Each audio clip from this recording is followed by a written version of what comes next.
Good afternoon बच्चा party, good morning. हाँ हाँ इट्स ओके, ठीक है। जय हिंद बेटा। चलो फटाफट सभी लोग ज्वाइन कर लो।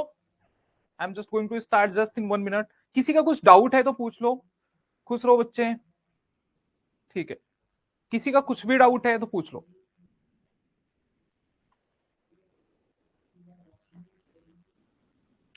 ठीक है, आई डोंट थिंक किसी का कोई डाउट है। आई एम फाइन बेटा। गुड आफ्टरनून, जय हिंद सभी को, जय Hind, good evening, good morning. खुश रहो बच्चे। बच्चा बोल रहा है खम्मा घड़ी। बच्चे मेरे को तो पता नहीं है मीनिंग, बट आई थिंक नमस्ते ही है, तो सेम टू यू। सर कल वाली क्लास अपलोड नहीं हुई है, ठीक है मैं चेक करवा लूंगा। ठीक है, ऐसा कुछ भी इशू आता है ना कि कुछ बच्चे बोल रहे हैं जिसको नोट्स नहीं मिल रहा है क्लासेस का, अगर कुछ इशू है अपलोड नहीं हुई है तो एक बार कॉल कर लिया करो, ठीक है। टैप टू क्रैक का जो नंबर है उस पर कॉल कर लिया करो। गुरुजी फंडामेंटल राइट जो है वो क्या है? एससी एंड एससी में वाध्य योग्य है, जस्टिसिएबल है। हाँ बच्चे, जस्टिसिएबल है एससी में भी और एससी में भी, मतलब हाई कोर्ट में भी सुप्रीम कोर्ट में भी। लेकिन हाई कोर्ट जब आप जाओगे तो वो आर्टिकल 226 के अंतर्गत जाओगे, मतलब जिस आर्टिकल के तहत आप जाओगे हाई कोर्ट वो फंडामेंटल राइट नहीं है। बाकी फंडामेंटल राइट के परिप्रेक्ष्य में आप हाई कोर्ट भी जा सकते हो। बच्चों का सब ठीक चल रहा है? जय हिंद बेटा। ठीक है, तो now we are just going to start. Sir मैंने एक क्वेश्चन भेजा था। हाँ कुछ बच्चों का ना डाउट था, सबसे पहले मैं वो क्वेश्चंस ले लेता हूं। Just 1 second, just give me time, ठीक है। मेरी बात ध्यान से सुनो, मुझे भाई कुछ डाउट्स लेने दो। ठीक है, एक बच्चे का देखो, सबसे बच्चे ने क्वेश्चन पूछा था कि जो 100th कॉन्स्टिट्यूशनल अमेंडमेंट एक्ट है। देखो मैंने आपको प्रियम्बल के बारे में बताया था, प्रियम्बल में 3-4 चीजें बताई थी। सबसे पहले मैंने बताया था बेरुवारी केस के बारे में, ठीक है, प्रियम्बल नहीं, ठीक है। जब फर्स्ट पार्ट पढ़ाया था मैंने, first part of Indian constitution, article 1 से लेकर 4 तक, उसमें मैंने बताया था कि ठीक है किस तरीके से संशोधन किए जाते हैं आर्टिकल 4 के अंदर। आर्टिकल 4 के अंदर जो संशोधन होता है, संविधान में संशोधन होता है, वो आर्टिकल 368 के अंदर तो आता नहीं है, ठीक है। लेकिन जो 100th कॉन्स्टिट्यूशनल अमेंडमेंट किया गया है, अब उसमें बहुत सारी चीजें मैंने पहले ही लेक्चर में बताया है, नहीं समझ में आएगा ये बात तो जाके लेक्चर देखना, ठीक है। स्टेट वाला सुनो। 100th कॉन्स्टिट्यूशनल अमेंडमेंट में हुआ क्या था कि एक संविधान संशोधन किया गया था, लेकिन वो संविधान संशोधन कहां किया गया था? आर्टिकल 368 के तहत। अब उसके बहुत सारे रीजन है, मैंने क्लास में बताया था। आर्टिकल 368 के तहत, क्योंकि देखो 1969 में, ठीक है, 1969 में, 1960 में तो बेरुवारी केस में क्या बोला गया? ये बोला गया, ध्यान से सुनो मेरी बात, ये बोला गया कि मान लो जो इंटरनल एडजस्टमेंट है दैट इज फाइन, ठीक है, अंडर आर्टिकल 4 के अंदर हो जाएगा। लेकिन मान लो अगर किसी और देश को भारत की कोई जमीन या भूमि का टुकड़ा सौंपना है तो उसके लिए संविधान संशोधन की आवश्यकता है। तो इसलिए संविधान संशोधन किया गया, 100वां संविधान संशोधन, जो लैंड बाउंड्री एग्रीमेंट के नाम से जाना जाता है। और वो बांग्लादेश की कुछ बाउंड्रीज, मतलब बांग्लादेश से कुछ बाउंड्रीज लेने और उसको कुछ बाउंड्रीज सौंपने के संबंध से संबंधित है। हाँ बच्चे बोल रहे हैं फंडामेंटल राइट की एक क्लास हो गई थी, ठीक है। तो बच्चे का 1969 में क्या कहा था? एक 1969 में आपको याद करने की कोई जरूरत नहीं है, ठीक है। 1969 में एक हियरिंग के दौरान जो सुप्रीम कोर्ट है उसने कहा था कि एग्जीक्यूटिव ऑर्डर के द्वारा भी, मतलब अगर मान लो कोई बाउंड्री, छोटा मोटा बाउंड्री विवाद है, कोई बाउंड्री डिस्प्यूट है भारत में या किसी अन्य, भारत का किसी अन्य देश के साथ में, तो छोटा मोटा बाउंड्री इश्यू है, डिस्प्यूट है, तो उसको हम एग्जीक्यूटिव ऑर्डर से ही बदल सकते हैं। अब एग्जीक्यूटिव ऑर्डर क्या होता है? मतलब नॉर्मल से एक ऑर्डर निकाल के, एक रूल्स एंड रेगुलेशन मैंने आपको बताया था अच्छे से, ठीक है। तो गुड इवनिंग बच्चे। एक और बच्चा था हमारा ना, उसको तो पहले मैं मारूंगा पकड़ के। वो बच्चा सुनो पहले, देखो उस बच्चे ने मैसेज किया था, मतलब आप डाउट रेज कर सकते हो। तो बच्चे ने डाउट ये रेज किया था कि मैंने ये बताया है क्लास में कि भारत जो है वो, मैंने क्या बताया था, इंडिया और यूएसए के, इंडिया और यूएसए के जो प्रोविंसेस हैं, प्रोविंसेस मतलब जो प्रांत हैं, मतलब जो एक सेंट्रल गवर्नमेंट हो गई और दूसरे स्तर पे कौन है, राज्य हो गए। तो जो राज्य है ना, भारत में राज्य अविनाशी नहीं है, भारत में राज्य डिस्ट्रक्टिबल है, मतलब विनाशी राज्य। तो भारत विनाशी राज्यों का अविनाशी संघ है, यही बताया था। अरे पूरी क्लास में यही पढ़ाया है, ठीक है। और बच्चा बोल रहा है नहीं गुरुजी अविनाशी राज्य बता दिए। अरे अविनाशी राज्य तो अमेरिका के हैं, अमेरिका के राज्यों की बाउंड्री परिवर्तित नहीं की जा सकती। इसलिए क्लास में जब भी क्लास अटेंड करो तो ध्यान से करो, ठीक है। किसी को और कुछ डाउट है तो पूछ लो, और किसी का कुछ भी डाउट रहता है ना तो पूछा करो, ठीक है। एक बच्चे का और, हाँ एक बच्चे का क्वेश्चन था कि जो मनु है, मनुस्मृति है, उसमें कितने, तो उसमें कितने क्या है, हाँ कितने एक्ट है, कितने रूल्स एंड रेगुलेशन। पहली बात तो सुनो, मैं आपको चाणक्य की षड्गुणी नीति नहीं पढ़ाऊंगा। मैं मनु में जो 18 कुछ बोलते हैं कि 7 मौलिक एलिमेंट्स हैं, मौलिक तत्व है, और 18 कानून है, तो मैं वो नहीं पढ़ाऊंगा, और वो आएगा भी नहीं। पढ़ना क्यों है आपको, बहुत ज्यादा एक्स्ट्रा पढ़ना, मतलब मैं 1% बच्चे की वजह से 99% बच्चों का नुकसान नहीं कर सकता, ठीक है। मैं आपको षड्गुण नीति और मंडल थियरी अगर पढ़ाने लग गया ना कौटिल्य के, मैं आपको ये भी पढ़ा सकता हूं कि कौटिल्य नाम का कोई पर्सन था नहीं, बुक्स कैसे कंपाइल हुई, ये क्या है क्या नहीं, इंडियन पॉलिटिकल थॉट सच में एग्जिस्ट करता है कि नहीं। भाई मैं, मुझे क्यों पढ़ाना, समझो।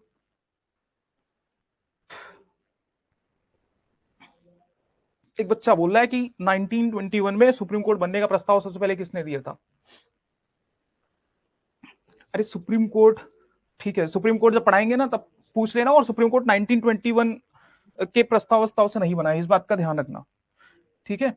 आगे चलते हैं, सुनो। फंडामेंटल राइट में कल कुछ पढ़ाया था मैंने आपको, फंडामेंटल राइट में मैंने आपको सीधा सा बताया था, मेरी बात ध्यान से सुनना। जो फंडामेंटल राइट है क्या वो एब्सोल्यूट है, मतलब उसका कोई हनन कर ही नहीं सकता। क्या राज्य उसका कुछ हनन कर सकता है या नहीं कर सकता, कर सकता है, सर्टेन केसेस में कर सकता है। जैसे जैसे आर्टिकल्स पढ़ाऊंगा वैसे वैसे समझ में आएगा। तो फंडामेंटल राइट एब्सोल्यूट नहीं है, पूर्ण नहीं है, उसका हनन हो सकता है।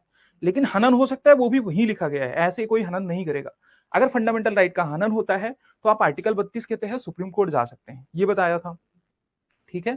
और ज्यादातर फंडामेंटल राइट्स, सभी फंडामेंटल राइट की बात नहीं कर रहा हूं मैं, बोल रहा हूं ज्यादातर फंडामेंटल राइट्स जो है, ज्यादातर फंडामेंटल राइट्स हमें राज्य के विरुद्ध उपलब्ध है। अगर राज्य हमारे फंडामेंटल राइट्स का, मतलब हमारे मूल अधिकारों का हनन करता है तो हम सुप्रीम कोर्ट जा सकते हैं आर्टिकल 32 के तहत, ठीक है। या फिर आर्टिकल 226 के तहत हम कहां जा सकते हैं, हाई कोर्ट जा सकते हैं। बात समझ में आई, समझ में आया। लेकिन आर्टिकल 226 मूल अधिकार नहीं है, आर्टिकल 32 तो मूल अधिकार है। मूल अधिकार कहां से कहां तक है, मूल अधिकार क्या है, मूल अधिकार सिर्फ वही है। देखो आप ऐसे समझो कि जैसे मैं आपको सामने से पढ़ा रहा हूं, ठीक है, सामने बैठ के पढ़ रहे हो, तो इसलिए रिप्लाई देने की कोशिश करना, सारी चीजें रिकॉल करना, ठीक है।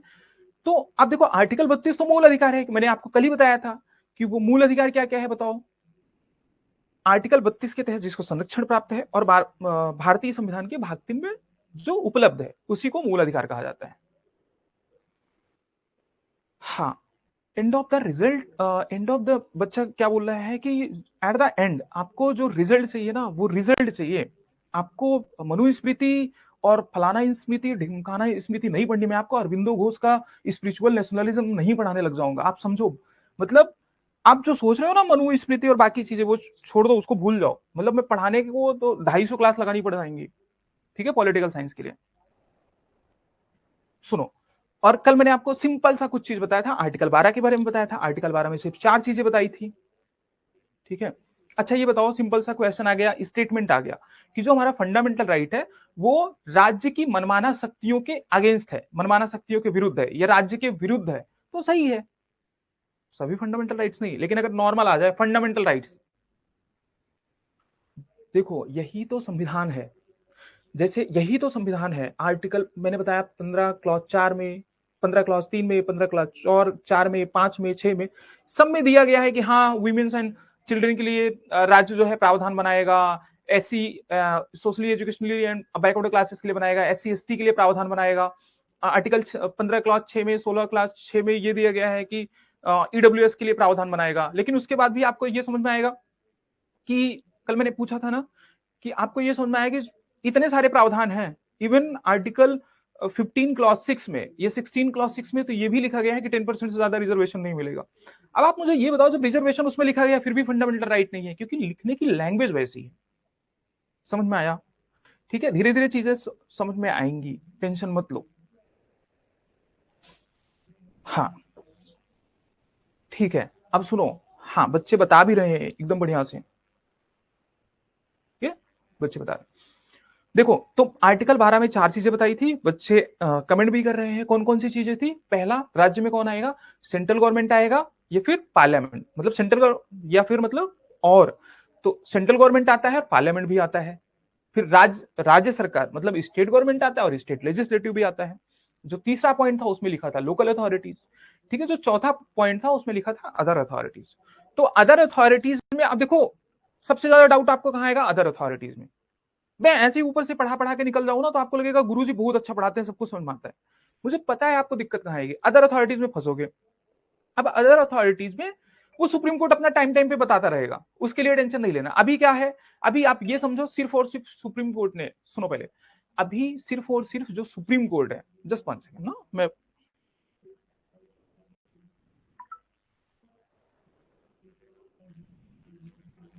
ठीक है। तो जैसे सुप्रीम कोर्ट है, ठीक है, तो मैं सुप्रीम कोर्ट बोल रहा हूं, तो समय समय पे सुप्रीम कोर्ट बताता रहेगा, या फिर जो भी हायर जुडिशरी है वो बताती रहेगी कौन कौन आएगा, अदर अथॉरिटीज में कौन आएगा।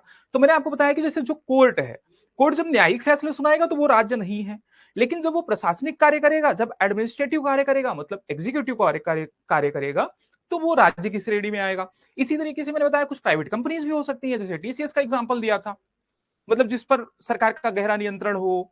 ठीक है, डीप एंड परवेसिव कंट्रोल बताया था, मोनोपोलिस्टिक इन नेचर हो, मतलब एक ही कंपनी कोई एक कार्य कर रही हो, तो बस यही सारी चीजें बताई थी, इसके अलावा और कुछ नहीं बताया था। फंडामेंटल राइट, ऐसा क्वेश्चन आ जाए कि जो फंडामेंटल राइट है, जो भारतीय संविधान में उपलब्ध व्यक्तियों को जो मूल अधिकार है, मूल अधिकार किसको उपलब्ध है? हमें कि राज्य को? मूल अधिकार हमें उपलब्ध है। किसके विरुद्ध उपलब्ध है? ज्यादातर राज्य के विरुद्ध है और व्यक्तियों के विरुद्ध भी है। समझ में आया? ज्यादातर राज्य के विरुद्ध है और व्यक्तियों के विरुद्ध है। ठीक है, ये बोल दिया जाए कि जो फंडामेंटल राइट्स है वो हमारी रक्षा करता है, किसके विरुद्ध? टोटलिटेरियन स्टेट के विरुद्ध, अथॉरिटेरियन स्टेट के विरुद्ध। तो सही है, रक्षा करता है। डिक्टेटरशिप के खिलाफ रक्षा करता है, बिल्कुल। राज्य डिक्टेटरशिप नहीं हो सकता, मनमानी नहीं कर सकता, बिल्कुल। बहुत अच्छा। बच्चे कुछ कमेंट कर रहे हैं तो अच्छा लगता है जब वो कमेंट करते हैं, एकदम बिल्कुल रेलेवेंट कमेंट करते हैं। ठीक है, आर्टिकल 13 में मैंने आपको कुछ बताया था, थोड़ा सा बताया था मेरे ख्याल से, कुछ है ही नहीं आर्टिकल 13 में, मैं आपको बता रहा हूं वापस से। सुनो बच्चे, आर्टिकल 13 में एकदम सिंपल सा है। ठीक है, आर्टिकल 13 अगर नॉर्मल देखोगे तो इसमें कहता है कि नो लॉ क्या वॉयलेट, मैंने बोला जहां भी फंडामेंटल राइट लिखूंगा ना, मतलब एफआर लिखूंगा फंडामेंटल राइट्स में, मतलब कि कोई भी ऐसा लॉ, कोई भी ऐसा क्या कानून, कोई भी कानून फंडामेंटल राइट का, चाहे वो पोस्ट कॉन्स्टिट्यूशनल लॉ हो, चाहे वो प्री कॉन्स्टिट्यूशनल लॉ हो, वो फंडामेंटल राइट को वायलेट नहीं कर सकता। समझ में आया?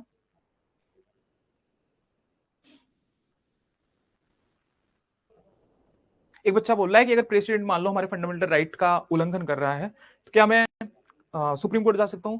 बिल्कुल जा सकते हो। उसका रीजन है कि प्रेसिडेंट तो मतलब अपने पर्सनल रीजन से तो करेगा नहीं। ठीक है, तो अगर वो फंडामेंटल राइट का उल्लंघन करता है तो बिल्कुल जा सकते हो। समझ में आया? राज्य समझ गए? सिंपल भाषा में ये समझो, अगर आपको अभी तक तो कुछ भी नहीं समझो, बहुत अच्छी बात, कोई दिक्कत नहीं। सिंपल भाषा में ये समझो, जो भी सरकारी है, जो भी गवर्नमेंटल है, वो क्या है? बताओ, वो क्या है? वो है राज्य है, मतलब वो स्टेट है, और उसके खिलाफ आपको सारे फंडामेंटल राइट्स उपलब्ध हैं। समझ में आया? समझ में आया या नहीं आया? बस इतना है। अब मतलब एक्सेप्शन लेके मत आना। ठीक है, आप एक्सेप्शन बीसीसीआई को मत उठा लाना। अब सुनो, अब इसका क्लॉज 1 कहता है, सुनो, इसका जो क्लॉज 1 है वो बोलता है कि मान लो अगर कोई प्री कॉन्स्टिट्यूशनल लॉ है,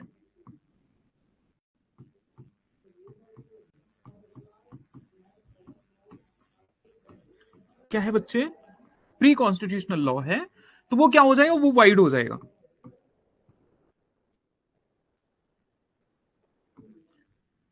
देखो, मैंने लिखा सारा है तो पूरा नहीं लिखूंगा, जितना आपको याद कराना है बस उतना लिखूंगा। ठीक है, एक बच्चे ने बोला था कि सर से बोल दो कि वो लिख के पढ़ाया करें। लिख के पढ़ाऊंगा ना तो 100 क्लासेस लग जाएंगी।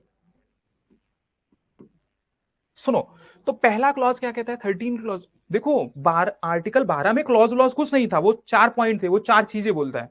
लेकिन आर्टिकल 13 में क्लॉज है 4।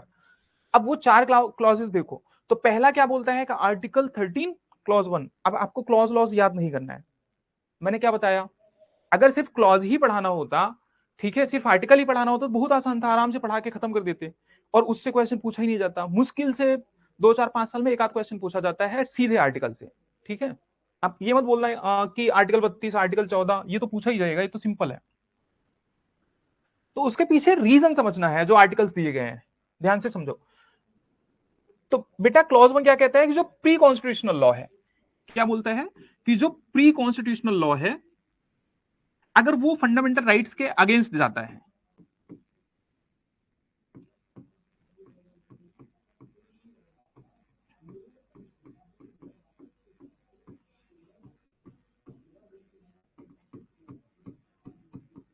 वाइड कब होगा, सुनो मैं सिंपल सा बता रहा हूं। आर्टिकल 13 4 चीजें कहता है, 4 चीजें कहता है, कुछ कहता ही नहीं है। पहला क्या कहता है कि मान लो कोई संविधान से पहले ही कोई कानून बन गया था, बताया था कल प्री कॉन्स्टिट्यूशनल लॉ क्या होता है। संविधान से पहले ही कोई कानून बन गया था तो वो वाइड हो जाएगा, वो खत्म हो जाएगा अगर उसने फंडामेंटल राइट्स का उल्लंघन किया तो। समझ में आया, अगर उसने मूल अधिकार का उल्लंघन किया मतलब फंडामेंटल राइट को वायलेट किया तो वो खत्म हो जाएगा। कौन खत्म हो जाएगा, फंडामेंटल राइट नहीं, कानून ही खत्म हो जाएगा। प्री कॉन्स्टिट्यूशनल लॉ क्या हो जाएगा, वाइड हो जाएगा। कब, जब ये उल्लंघन करेगा किसका, फंडामेंटल राइट्स का। क्लॉज 2 इसका कहता है कि मान लो कोई पोस्ट कॉन्स्टिट्यूशनल लॉ है, क्या है, पोस्ट कॉन्स्टिट्यूशनल लॉ है, मतलब संविधान बनने के बाद अगर पार्लियामेंट ने, संसद ने कोई कानून बनाया है तो क्या होगा बच्चे, वो भी खत्म हो जाएगा। अगर उसने फंडामेंटल राइट का हनन किया तो वो भी खत्म हो जाएगा। पहले वाले पे डॉक्ट्रिन ऑफ एक्लिप्स लगता है, दूसरे वाले पे वो एबनिशियो खत्म हो जाता है, इनिशियली खत्म हो जाता है। ध्यान से समझोगे तब समझ में आएगा। बच्चा तीसरा क्या कहता है, कुछ नहीं कहता। तीसरा सिर्फ जो तीसरा क्लॉज है ना, वो 2 चीज बताता है। एक तो बताता है लॉ क्या है, ठीक है बच्चे। दूसरा क्या बताता है, दूसरा बताता है लॉ इनफोर्स का मतलब क्या है।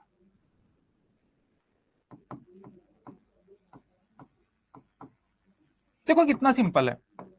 क्या बोला, संविधान से पहले कोई कानून बना तो वो खत्म हो जाएगा अगर फंडामेंटल राइट का उल्लंघन किया, ठीक है। दूसरा क्लॉज बोला कि अगर मान लो संविधान बनने के बाद, हिंदी भी लिखा है मैंने, कोई इशू नहीं, ठीक है। देखो यहां पे शब्द मैंने जानबूझ के वही उठाए हैं, देखो ध्यान दो। मान लो अगर राज्य ऐसा कोई कानून बनाता है, ठीक है, क्या लिखा है कि राज्य कोई ऐसा कानून बनाए जो इस भाग द्वारा प्रदत्त अधिकारों को छीनता है।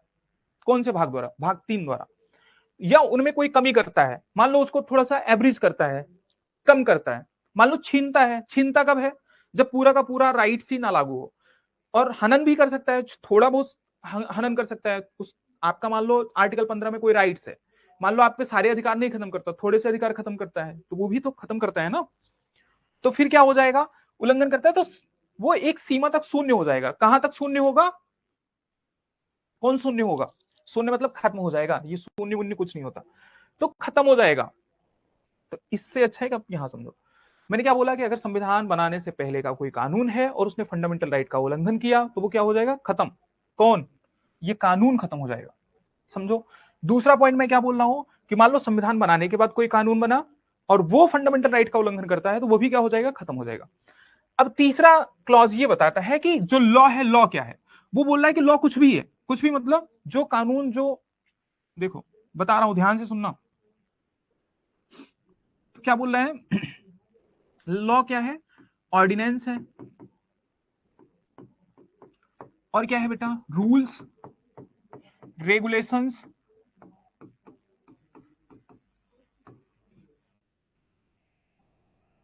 ठीक है, और एग्जीक्यूटिव ऑर्डर,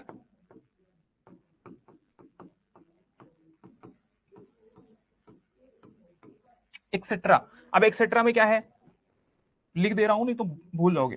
तो ऑर्डिनेंसेस है, रूल्स है, रेगुलेशंस है, एग्जीक्यूटिव ऑर्डर्स है, बाई लॉज है बेटा, कस्टम्स है। क्या है, बाई लॉज और कस्टम्स भी है। ध्यान से देखो क्या है, देखो ध्यान से कि क्या है इसमें, ऑर्डिनेंसेस है, ऑर्डर है, बाई लॉ है, रूल है, रेगुलेशंस है, नोटिफिकेशंस है, कस्टम्स है, ये फिर असेस, कस्टम असेस एक ही है, ठीक है।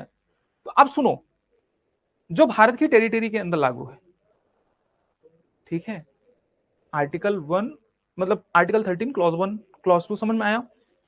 अब वही बता रहा है कि जो उसमें लॉ दिया गया है ना, क्लॉज 2 में लॉ दिया गया है कि मतलब कोई भी कानून, मान लो पार्लियामेंट बनाता है कोई भी कानून, तो वो क्या हो जाएगा,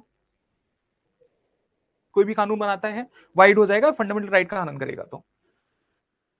तो अब लॉ में क्या क्या आएगा, लॉ क्या क्या होगा, मान लो कोई ऑर्डिनेंस है, ऑर्डिनेंस क्या होता है, अध्यादेश होता है जिसको गवर्नर या प्रेसिडेंट जारी कर सकता है पार्लियामेंट की या फिर विधानमंडल की अनुपस्थिति में। आगे समझेंगे, नहीं समझ में ना, टेंशन मत लो।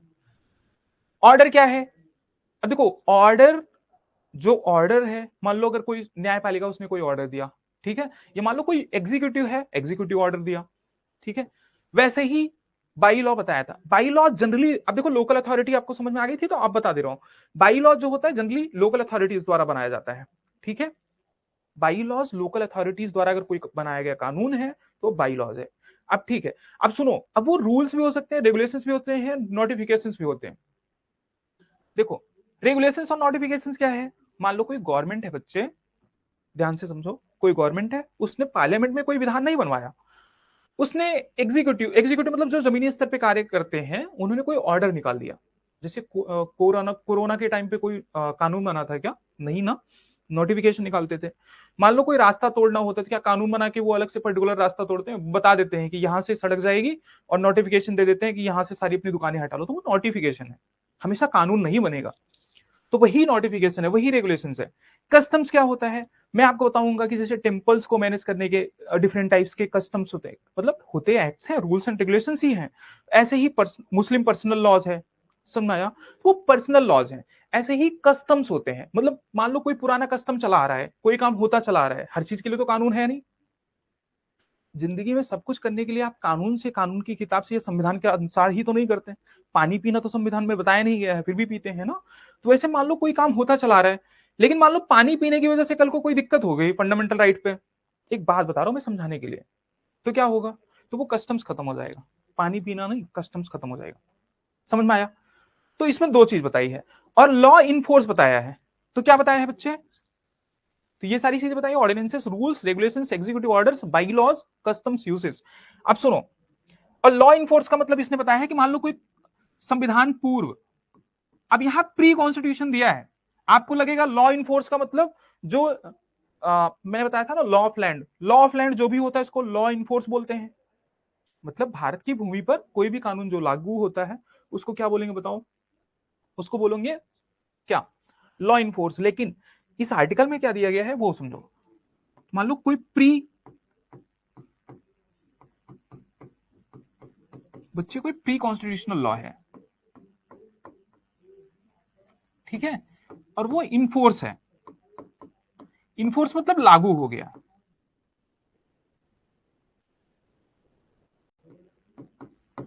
ध्यान से समझो, वो लागू हुआ है या फिर उसको लागू किया गया था, उसको खत्म ही नहीं किया गया है, मतलब कुछ भी हो सकता है, कोई भी कंडीशन, मतलब वो अभी लागू कंडीशन में है। मतलब संविधान बनने से पूर्व कोई भी कानून अगर वो लागू कंडीशन में है तो उसको लॉ इनफोर्स बोला जाएगा। और लॉ क्या है, ये सारी चीजें, बस इतनी ही है और कुछ नहीं। और आर्टिकल 4 मतलब आर्टिकल 13 का क्लॉज 4 क्या कहता है बच्चे, बोलो। वो बहुत सिंपल है, देखो ये बहुत सिंपल है, आपको जब मैं आर्टिकल 12 पढ़ा रहा हूँ ना तो आपको लग रहा होगा बहुत टफ है, लेकिन जैसे पढ़ा के खत्म किया ना फिर आपको समझ में आ गया, बिल्कुल ये सिंपल सिंपल है, एकदम सिंपल है, कुछ नहीं है। ऐसे ये सुनो मेरी बात ध्यान से, तो इसका क्लॉज 4 क्या कहता है, ठीक है, बोलता है कि अमेंडमेंट, अगर मान लो अमेंडमेंट कर रहे हो,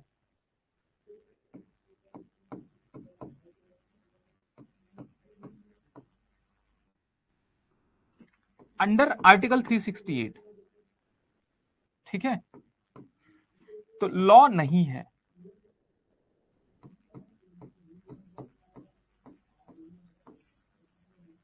क्या है, लॉ नहीं है। समझ में आया, मेरी बात ध्यान से समझो, इसको 24th कॉन्स्टिट्यूशनल अमेंडमेंट एक्ट से ऐड किया गया था, ठीक है,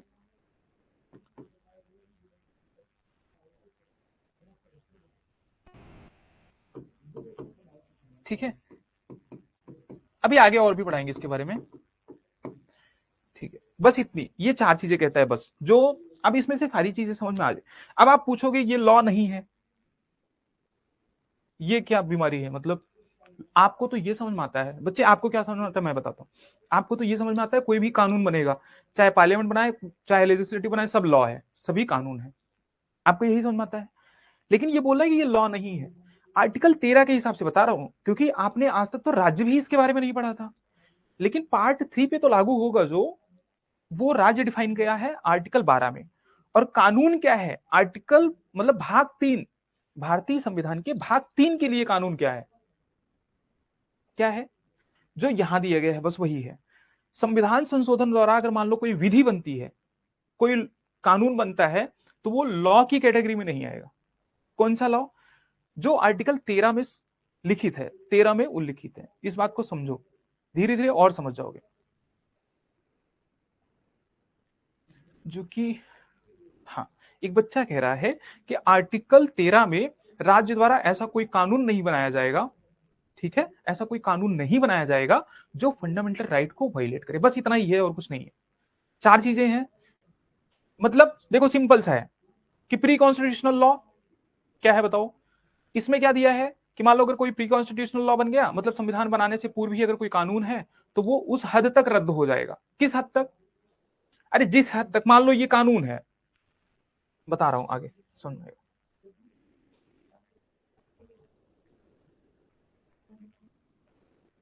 ठीक है, मान लो ये कोई कानून है, ये प्री कॉन्स्टिट्यूशनल कानून है, मैं आपको सिर्फ समझा रहा हूं, प्री कॉन्स्टिट्यूशनल लॉ है और ये मूल अधिकार है।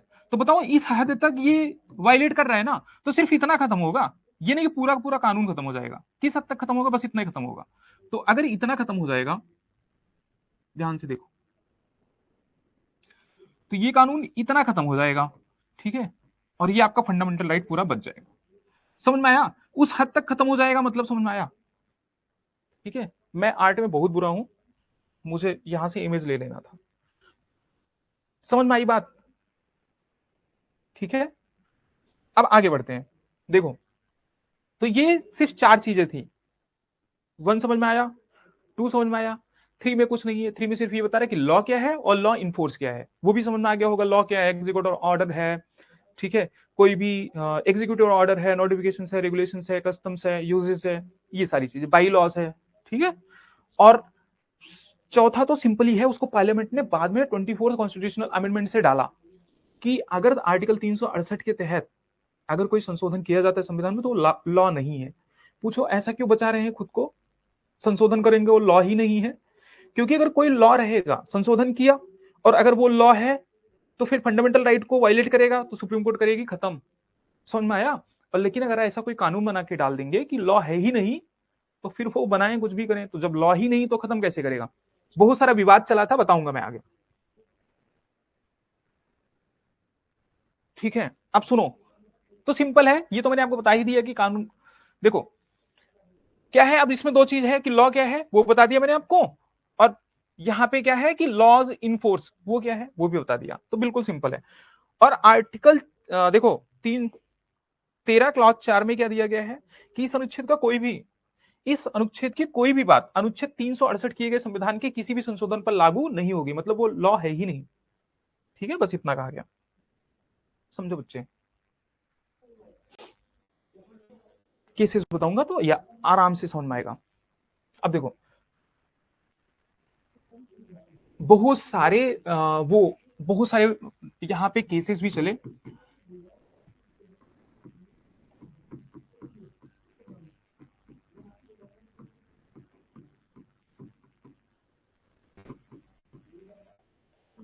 फंडामेंटल राइट में आराम से ऊपर ऊपर बता के निकल जाता, लेकिन दिक्कत ये है ना कि जो तुम पढ़ना चाह रहे हो वहां से क्वेश्चन बनेंगे नहीं, क्योंकि आर्टिकल से क्वेश्चन बहुत कम बनते हैं। ठीक है, डिफरेंट, देखो वीकाजी नारायण, अब यहाँ पे लिख दो इस वर्सेस, यहाँ पे स्टेट ऑफ एमपी है, ये केस आया 1955 में। ये 13 क्लॉज 1 के संबंध में आ रहा है, मैं बता रहा हूं। मैं सुनो बच्चे, एक होता है डॉक्ट्रिन ऑफ एक्लिप्स। क्या होता है? बहुत अच्छे से समझना।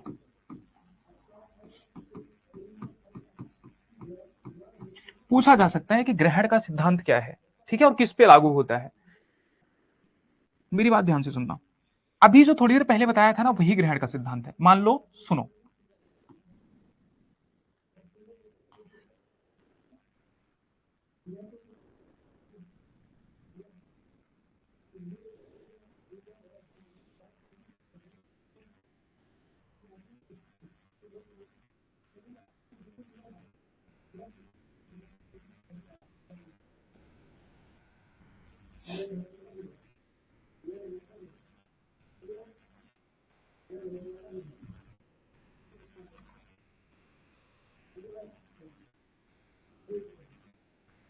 बच्चे ध्यान से सुनना।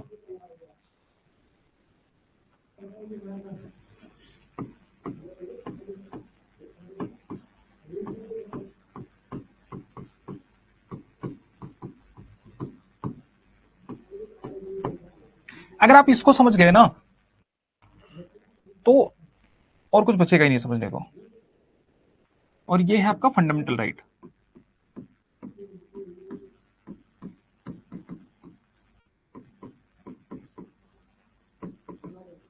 मैं आपको टोटल 4 केस बताऊंगा, एकदम सिंपल, एकदम सिंपल, ठीक है।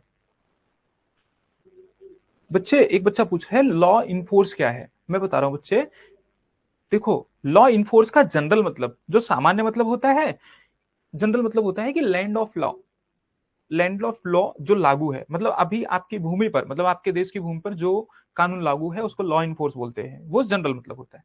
आर्टिकल 13 के अंदर लॉ इनफोर्स का मतलब ये है कि संविधान बनने से पूर्व मान लो अगर कोई कानून है वो लागू था और वो रिपील हुआ ही नहीं है, मतलब अभी भी लागू है, तो वो होता है लॉ इनफोर्स, बस, ठीक है। इससे ज्यादा समझने की जरूरत नहीं। अब सुनो, अब देखो डॉक्ट्रिन ऑफ एक्लिप्स क्या होता है। एक्लिप्स सभी समझते होंगे, एक्लिप्स क्या होता है, ठीक है। आपने बहुत पढ़ा होगा कि पृथ्वी और सूर्य के बीच में चंद्रमा आ जाए, ठीक है, या फिर चंद्रमा और सूर्य के बीच में पृथ्वी आ जाए, ठीक है। आपने सूर्य ग्रहण और चंद्र ग्रहण तो पढ़ा ही होगा, लेकिन क्या वो हमेशा बना रहता है, हट जाता है ना। तो बस वही इतना समझना और कुछ नहीं। मान लो ये फंडामेंटल राइट है और ये प्री कॉन्स्टिट्यूशनल लॉ है। प्री कॉन्स्टिट्यूशनल लॉ मतलब, जब प्री कॉन्स्टिट्यूशनल लॉ मतलब संविधान बनने से पूर्व किसी ने कोई कानून बनाया होगा, तो उसको पता ही नहीं होगा ना कि संविधान कैसा है, उसको नहीं पता होगा, उसने कानून बना दिया, लेकिन उस टाइम कानून बना दिया, आज ये फंडामेंटल राइट को ब्रीच कर रहा है। ध्यान से समझना, फंडामेंटल राइट को ब्रीच कर रहा है, तो इस कानून को पूरा खत्म नहीं करेंगे, ये कानून तो रहेगा, लेकिन जो ये ब्रीच कर रहा है ना, ये वाला पार्ट, ये जो ब्रीच कर रहा है बच्चे, ये इनएक्टिव रहेगा। कैसा रहेगा, ये इनएक्टिव रहेगा। इनएक्टिव मतलब ये समझो इस पे एक्लिप्स लग गया है, ये समझो इस पे ग्रहण लग गया है, तो ये क्या रहेगा, इनएक्टिव रहेगा। ध्यान से सुनना, ठीक है।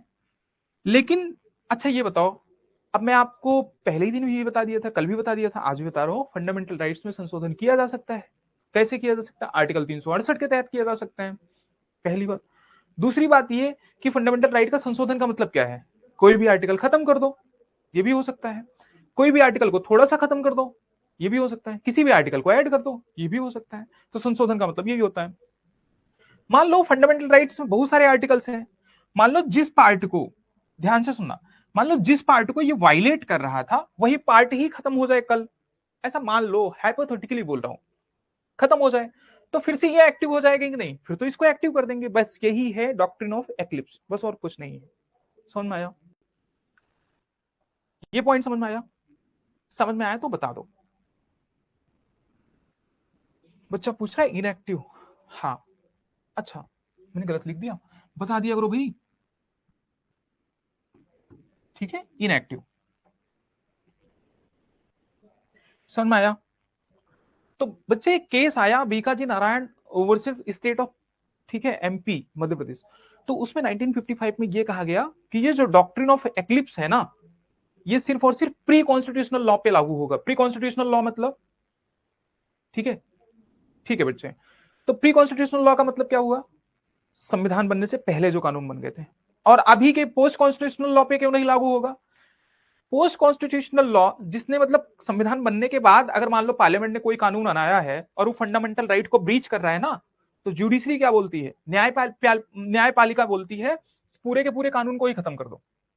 तो doctrine of eclipse post constitutional law पे नहीं लागू होगा, प्री कॉन्स्टिट्यूशनल लॉ पे लागू होगा। बस इतनी सी बात है और कुछ नहीं। पोस्ट कॉन्स्टिट्यूशनल लॉ पे इसलिए लागू नहीं होगा कि जिसने भी कानून बनाया है उसको तो ये पता ही होगा ना कि फंडामेंटल राइट है, और उसको अगर ब्रीच करेगा तो उसको पूरा खत्म कर दो, जड़ से ही खत्म कर दो। बोलता है कि ठीक है, वो इनएक्टिव हो जाएगा, एब इनिशियो। समझ में आया? बस इतनी सी बात है और कुछ नहीं। ठीक है, इसके परिप्रेक्ष्य में 4 टोटल केस है। पहला केस है Bikaji Narayan versus state of MP case. दूसरा, कुछ याद ही नहीं करना, बताओ इसमें क्या कहा गया। इसमें कहा गया कि सिर्फ और सिर्फ प्री कॉन्स्टिट्यूशनल लॉ पे डॉक्ट्रिन ऑफ एक्लिप्स लगेगा। डॉक्ट्रिन ऑफ एक्लिप्स कहां लगेगा, बताओ बच्चे।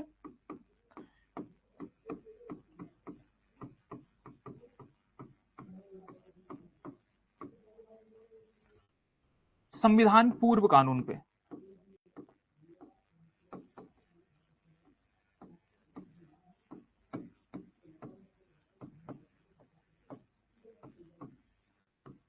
ठीक है, अब सुनो दूसरा केस। दूसरा केस जो था, केस तो यूं याद कराऊंगा मैं, तुम टेंशन मत लो, टेंशन मत लेना। बस ये स्टेटमेंट बना के पूछ ना लिया जाए।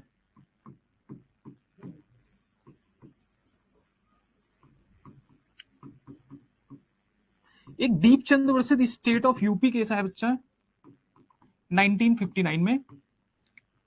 ठीक है, इसमें भी सेम कहा गया।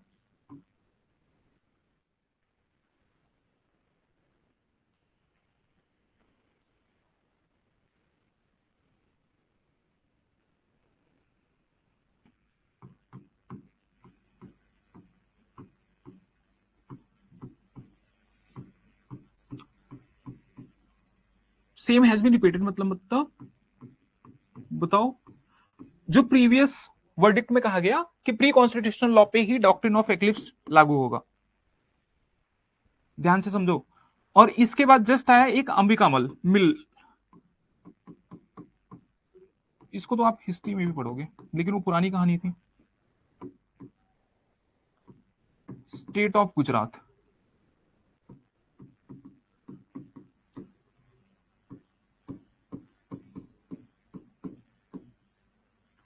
बच्चे हिस्ट्री ना इतना आसान है ना, उसके लिए तो तुमको टेंशन लेने की जरूरत है ही नहीं।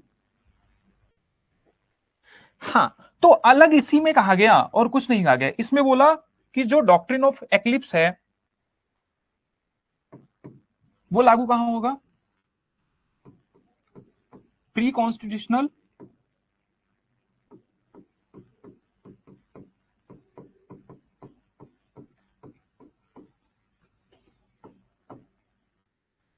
अगर यही एक वर्डिक्ट नहीं आया होता ना तो पढ़ ही नहीं रहते इसको, फिर ये इतना इंपॉर्टेंट नहीं होता।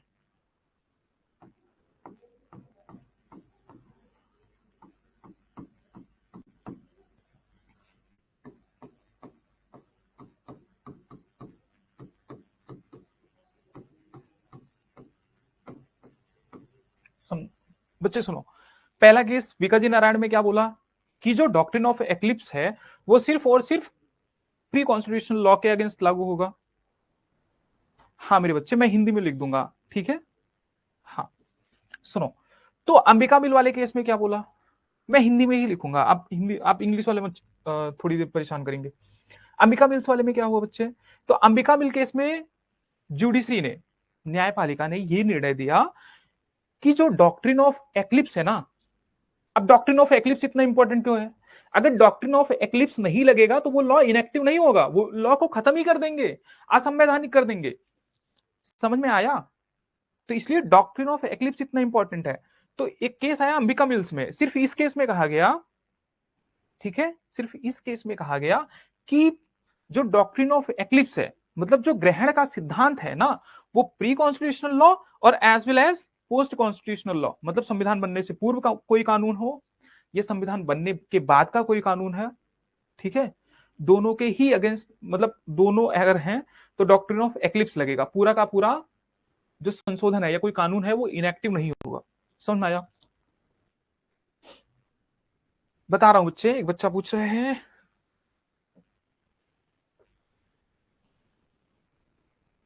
हाँ जीएटी पढ़ोगे नहीं तो ये तो पूछने की जरूरत ही नहीं है। ठीक है। और तीसरा एक बच्चे सबसे लास्ट वाला जो वर्डिक्ट है, ठीक है, जो सबसे लास्ट वर्डिक्ट है, एक अंबिका मिल्स है, हाँ, तो एक आया वर्डिक्ट, नाम है तो इसको इंग्लिश में लिख दे रहा हूं, के पुंचा वर्सेस कर्नाटका स्टेट, ये 2010 में आया। बता रहा हूं क्वेश्चन कैसे आएंगे, और क्वेश्चन तो मैं करवाऊंगा अभी, ठीक है। इसमें बताया गया सिर्फ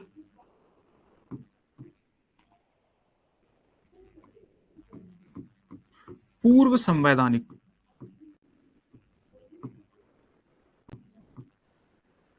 सिर्फ पूर्व संवैधानिक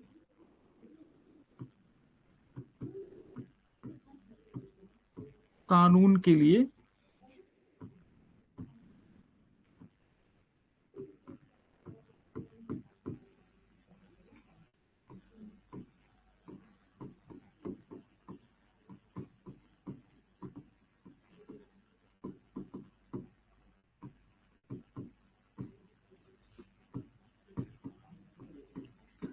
समझ में आया बच्चे? तो ये जो ग्रहण का संविधान है, ग्रहण का संविधान इसलिए इंपॉर्टेंट है, मैंने आपको पहले ही बता दिया, ग्रहण का संविधान सॉरी ग्रहण का सिद्धांत इसलिए इंपॉर्टेंट है क्योंकि संविधान पूरी तरीके से इनएक्टिव नहीं, सॉरी जो वो कानून पूरी पूरी तरीके से इनएक्टिव नहीं होगा, उसका सिर्फ एक भाग इनएक्टिव होगा, पूरी तरीके से खत्म नहीं हो जाएगा, सिर्फ एक भाग इनएक्टिव होगा। अब बच्चे पूछ रहे हैं कि इसमें से क्वेश्चन कैसे बनेंगे। क्वेश्चन सिंपल सा ये पूछ लिया जाएगा कि मान लो ये चारों के चारों वर्डिक्ट दे दिए, प्रश्न ये पूछा जाएगा कि निम्नलिखित में से किस एक न्यायालय के किस एक डिसीजन में यह कहा गया था, न्यायालय के किस एक निर्णय में यह कहा गया था कि डॉक्ट्रिन ऑफ एक्लिप्स मतलब ग्रहण का सिद्धांत सिर्फ और सिर्फ ग्रहण का सिद्धांत संविधान पूर्व और संविधान के बाद वाले कानूनों पर लागू होगा, ठीक है। तो वो कौन सा था, वो अंबिका मिल्स वाला केस था। बाकी के तीन के तीनों कानून में ये कहा गया कि सिर्फ और सिर्फ प्री कॉन्स्टिट्यूशनल लॉ पे लागू होगा डॉक्ट्रिन ऑफ एक्लिप्स, ना कि सभी पे। तो इस तरीके के क्वेश्चंस बनेंगे, समझ में आया? ठीक है। एक और आप डॉक्ट्रिन समझ लो, ठीक है। मैंने आपको बताया था सेवरेबिलिटी में बताऊंगा, पिछली क्लासेस में बताया था। तो मान लो ये कोई कानून है, ठीक है, इसको बोलते हैं डॉक्ट्रिन ऑफ सेवरेबिलिटी, ठीक है, पृथक्करण का सिद्धांत। तो मान लो अगर कोई कानून है बच्चे, और इस कानून का ये पार्ट क्या है, बैड है, बैड है मतलब खराब है, और ये पार्ट क्या है, गुड है। गुड है मतलब ये मतलब कोई उल्लंघन नहीं करता, बैड है मतलब फंडामेंटल राइट का उल्लंघन करता है, तो सिर्फ इतने पार्ट को हटाया जाएगा, ना कि पूरे कानून को। समझ में आया? तो इसको डॉक्ट्रिन ऑफ सेवरेबिलिटी बोलते हैं बस।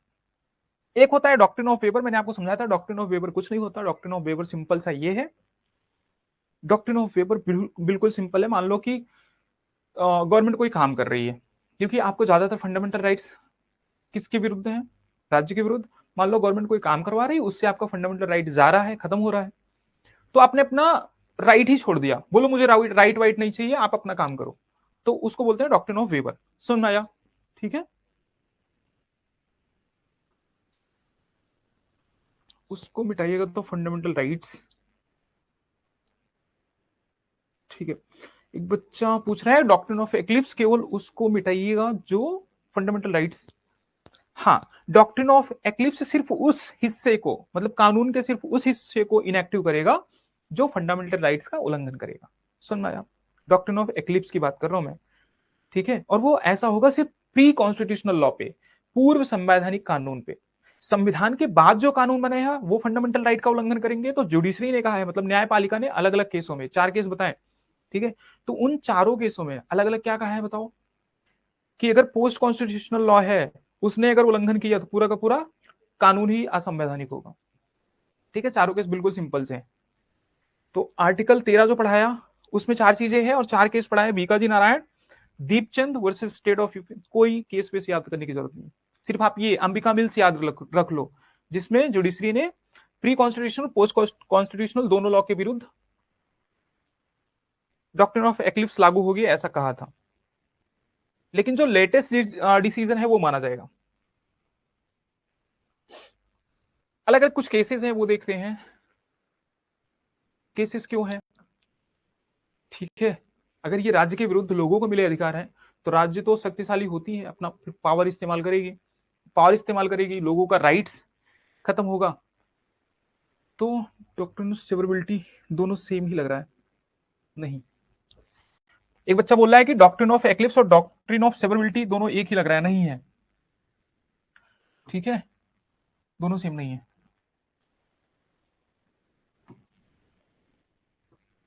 ध्यान से देखो, मैं बोल रहा हूं बच्चे, ध्यान से सुनो। ये है डॉक्ट्रिन ऑफ एक्लिप्स, कानून खत्म नहीं हो रहा है यहां, एक्लिप्स में खत्म नहीं हो रहा है।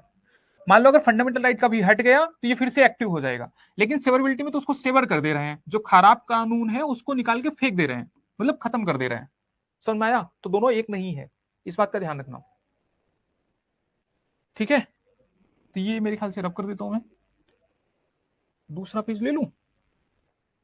सुनो, चंपकम दोरई राजन, सबसे पहले संविधान बन गया, फंडामेंटल राइट्स। अब सुनो, अब मैंने बताया कि राज्य के अगेंस्ट उपलब्ध है आपको, तो राज्य फिर बदमाशियां करेगा।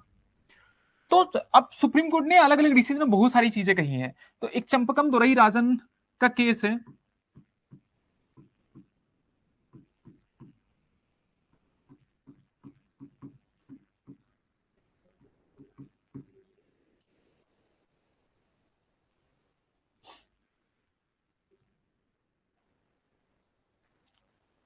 ठीक है। किसी का कुछ डाउट है तब तक तो पूछ लो। हाँ बच्चे, किसी को कुछ समझ में ना आया हो तो पूछ लो। और मैंने आपको जो पढ़ाया है ना, जो टफ था वो हो गया, अब इससे मतलब अब सारी चीजें बिल्कुल सिंपल आने वाली हैं। सुनो, सो डॉक्टर ऑफ सोलबिलिटी, हाँ ये तो बता ही दिया था मैंने। तो चंपकम दोरई राजन का क्या हुआ बेटा केस, अब इसमें सुनो हुआ क्या।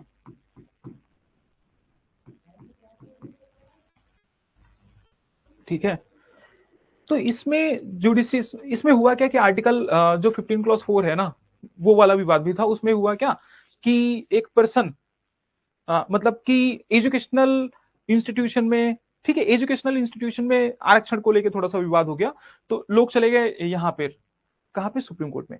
अब इसमें यह बताया गया कि देखो, अगर मान लो, अब उसमें यह बताया गया बहुत सारी चीजें हैं कि जो डीपीएसपी है, लोगों का भला करने के लिए स्टेट कुछ, मतलब स्टेट प्रावधान करेगी, बहुत सारी चीजें हैं ना। आर्टिकल 42 देखोगे आप, मैटरनिटी बेनिफिट है, ये बेनिफिट है, वो बेनिफिट, मतलब बहुत सारी चीजें हैं, ध्यान से समझो। तो अब उस ऐसा नहीं है कि फिर डीपीएसपी लागू करने के लिए फंडामेंटल राइट का ही हनन करने लगोगे। ठीक है, होगा ना। मान लो अगर बहुत सारे लोगों को, सबको, अगर ऐसा कहा गया है फंडामेंटल राइट्स में कि मान लो religion, race, caste, sex, place of birth, या डिसेंट, रेजिडेंस के अकॉर्डिंग, मतलब इन सब चीजों के बेस के अलावा, इन सब चीजों के आधार पे कोई राज्य जो है वो लोगों से भेदभाव नहीं करेगा, और उसी में तुम किसी को आरक्षण दे रहे हो, तो फिर तो भेदभाव हो गया ना। तो फिर जो सेंटर है, जो केंद्र सरकार है, उसने बोला कि हम डीपीएसपी को लागू करने के लिए ऐसा कह रहे हैं। तो सुनो, तो फिर वहां पे जुडिशरी ने क्या बताया, एकदम सिंपल सा है, कुछ है ही नहीं इसमें, एकदम सिंपल है।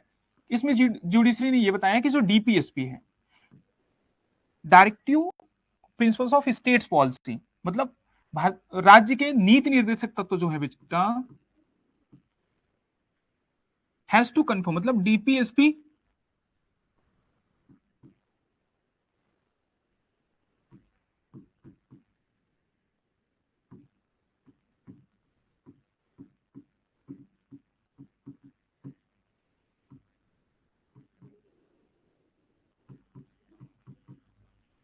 फंडामेंटल राइट्स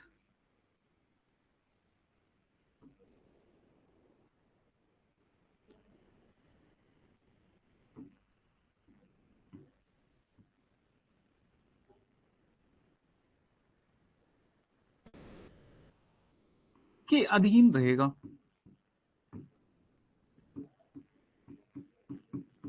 मेरी बात ध्यान से समझो, डीपीएसपी जो है वो फंडामेंटल राइट्स के अधीन रहेगा, मतलब इससे सुपीरियर नहीं होगा। मतलब सिंपली ये कहा गया, डीपीएसपी मतलब directive principles of state policy has to confirm, ठीक है, कंफर्म विद फंडामेंटल राइट्स, मतलब ये फंडामेंटल राइट्स के अगेंस्ट नहीं जाएगा। मान लो अगर कोई विवाद हुआ तो जो फंडामेंटल राइट्स है, ये समझने के लिए ऐसा लिखोगे ना, नोट्स ऐसे बनाओ, तो फंडामेंटल राइट्स हमेशा डीपीएसपी को सुपरसीड करेंगे।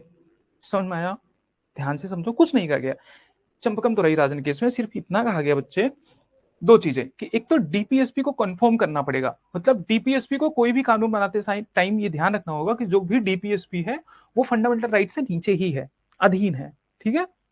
दूसरा, मतलब ये सिंपल ये सेम ही चीज है कि फंडामेंटल राइट्स क्या है, सुपरसीड करेगा डीपीएसपी को। इसमें एक बात कही गई, इसमें बात ये कही गई बच्चे, ध्यान से देखो, इसमें बात ये कही गई कि अगर फंडामेंटल राइट्स में अमेंडमेंट करना है, ठीक है,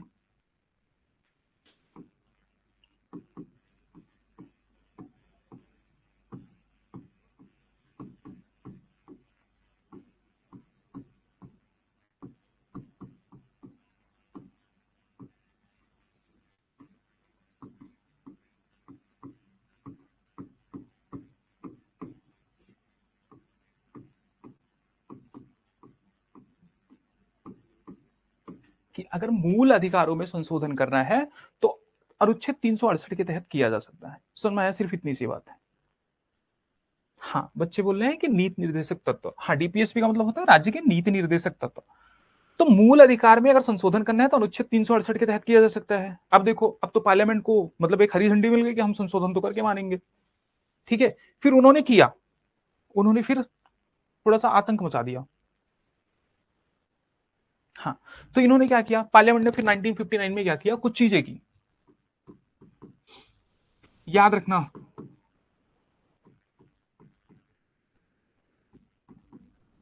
फर्स्ट कॉन्स्टिट्यूशनल अमेंडमेंट एक्ट आया, मतलब पहला संविधान संशोधन हुआ। ठीक है, थोड़ा सा कुछ टफ रहेगा ना, एक बच्चे के यहाँ लाइट नहीं है, ठीक है, तो थोड़ा सा कुछ भी टफ रहेगा ना तो पूछ लेना, मैं हिंदी में उसको बोल दूंगा। ठीक है, सुनो मेरी बात ध्यान से। तो फर्स्ट कॉन्स्टिट्यूशनल अमेंडमेंट एक्ट आया, ठीक है, अब इससे इन्होंने किया क्या, फर्स्ट कॉन्स्टिट्यूशनल अमेंडमेंट एक्ट से एक तो 15 क्लॉज 4 जोड़ा।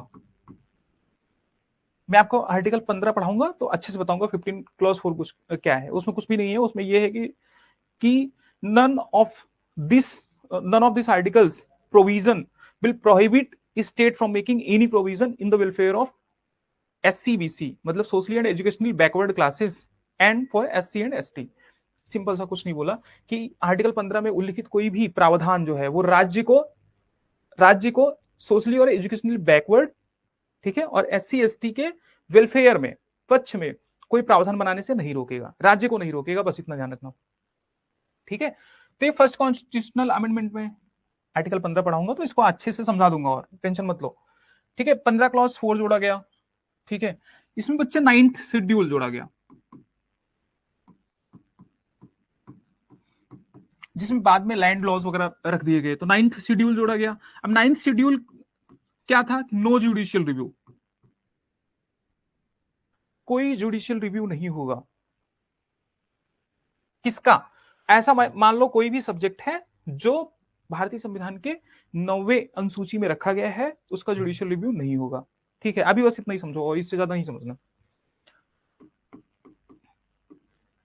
31 क्लॉज ए और 31 बी ऐड किया गया। मैं बता दूंगा, इसमें 5 कैटेगरीज हैं और बी में कुछ नहीं है। 31 बी तो यही है कि इसको 9th शेड्यूल को ऐड कैसे करेंगे। 31 ए में है कि उसमें 5 कैटेगरीज दी गई हैं। ठीक है, तो उन 5 कैटेगरीज में ये बताया गया है कि मान लो अगर कोई प्रावधान बनता है 5 चीजों पे, अब 5 चीजें क्या है, डिफरेंट टाइप से ऑफ रिसोर्सेज हैं, मतलब बहुत सारे रिसोर्सेज हैं। मान लो कोई सरकारी चीज है, मान लो कोई प्राइवेट कंपनी है, तो वहां के सेक्रेटरी को हटाना, वहां के डायरेक्टर्स को, मतलब बहुत सारी चीजें हैं, उसको याद ही नहीं करना। आर्टिकल 31 कोई नहीं पढ़ाता, ना मैं पढ़ाऊंगा। ठीक है, तो आपको बस इतना ध्यान रखना है कि ये 31 ए ऐड किया गया और 31 बी ऐड किया गया। ठीक है, इररिलेवेंट है, कोई मतलब नहीं है। ठीक है, तो पार्लियामेंट ने धड़ाधड़ इनको हरी झंडी मिल गई 368 के तहत। एकदम सिंपल, देखो फिर से देखो, मैंने क्या बताया कि चंपकम तुरई राजन में ये आया कि सुप्रीम कोर्ट ने ये रूल किया बच्चे, मतलब ये निर्णय दिया कि डीपीएसपी जो है, डीपीएसपी वो फंडामेंटल राइट को ओवर रूल नहीं कर सकता। मतलब डीपीएसपी और फंडामेंटल राइट में देखा जाए तो फंडामेंटल राइट बड़ा होगा, मतलब डीपीएसपी हैज टू कंफर्म मतलब डीपीएसपी को ये मानना पड़ेगा कि वो फंडामेंटल राइट के अधीन है। दूसरी बात, लेकिन ये भी रूल मतलब ये भी निर्णय दिया कि मूल अधिकार में अगर किसी भी प्रकार का संशोधन होता है तो वो हो सकता है, लेकिन वो होगा आर्टिकल 368 के तहत। और धड़ाधड़ यहाँ पे संशोधन होने लगे 1951 में ही। देखो केस कब हुआ, 1951 में भी केस भी हुआ 1951 में ही, संशोधन 1951 में ही चालू।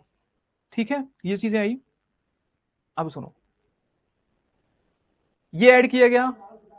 ठीक है, फर्स्ट कॉन्स्टिट्यूशन, इसमें सिर्फ यही एक चीज पूछा जा सकता है बस, मतलब अगर आपके एग्जाम में आ सकता है तो ये आ सकता है। पूछो क्यों? क्योंकि ये पहला संविधान संशोधन है, इसलिए पूछा जा सकता है, दूसरा कोई रीजन नहीं है। ठीक है, इतना पुराना बताने की। अब सुनो, फिर शंकरी प्रसाद केस में देखो शंकरी, अब देखो सब चीज की पूरी लड़ाई है लॉ को लेकर। आर्टिकल 13 के, ठीक है, क्लॉज 2 में जो लॉ बोला गया है वही लॉ क्या है क्या नहीं है उसी को लेकर लड़ाई है। तो सुप्रीम कोर्ट ने बताया है कि जो आर्टिकल 13 के क्लॉज 2 में लॉ है, समझो, जो लॉ है वो क्या है, साधारण कानून है।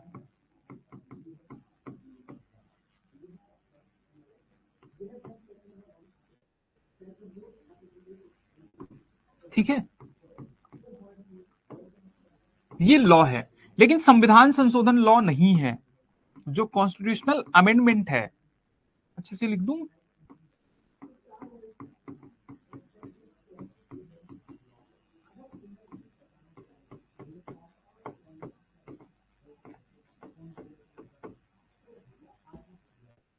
ये लॉ नहीं है। मतलब यहां पे मैंने कट किया है, तो मतलब कॉन्स्टिट्यूशनल अमेंडमेंट लॉ नहीं है।